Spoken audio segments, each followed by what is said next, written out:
Hey there everyone, it's GG Sober Son. September the 6th. Another of the mottos of AA is live and let live.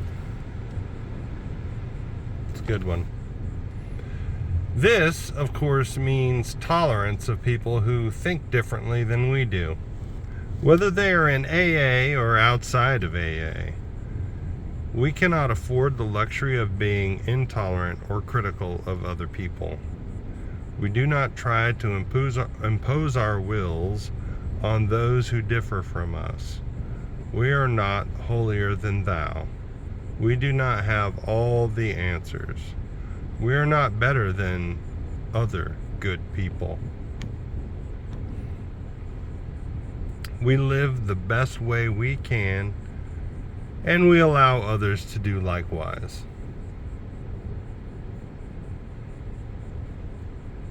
Am I willing to live and let live? I'm better at this at sometimes than I am at others.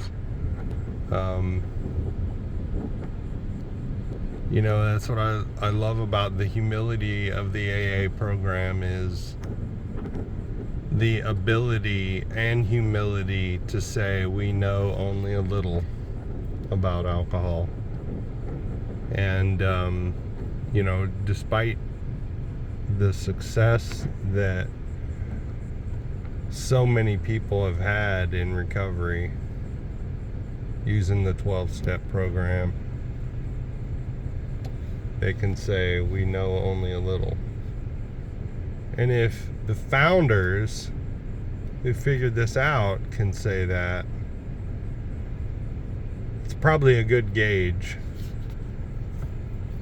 I think, sayings like I've heard over the years from,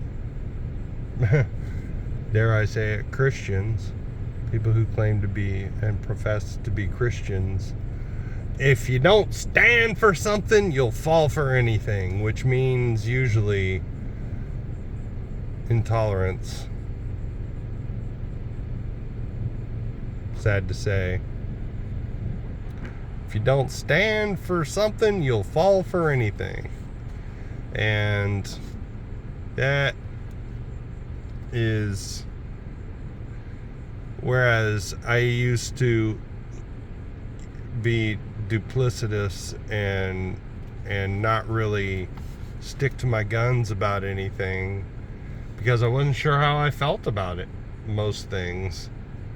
Or my gut feeling was always challenged, as it should be, but not just challenged, but I was shamed for my gut feelings. And, that's something that I can leave behind, but I can go back to that and decode that and disconnect that so that I can go ahead and have my own beliefs and my own convictions, not just what other people have told me. That's important. So few people these days really do that, it seems. We're not taught how to think. We're taught how to comply growing up. Now, I don't want to get on to a rant about that, but, we're taught what to think instead of how to think. And I believe that we're led to our higher power if we truly are allowed to think through and let go of what we've been programmed to think. We're led directly to our higher power and how to do the next right thing. That's what I love about the simplicity of the program. It's like, trust God, do the next right thing. Meditation for the day. Quote, and this is life eternal, that we may know you, the only true God. Unquote. Learning to know God as best you can draws the eternal life near to you. Freed from the limitations of humanity, you can grow in the things that are eternal. You can strive for what is real and of eternal value. The more you try to live in the consciousness of the unseen world, the gentler will be your passing into when the time comes for you to go. This life on earth should be largely a preparation for the eternal life to come. Now, some would say that means that we're not really supposed to be happy here on earth, and I don't subscribe to that. You know, like all of life should be a struggle.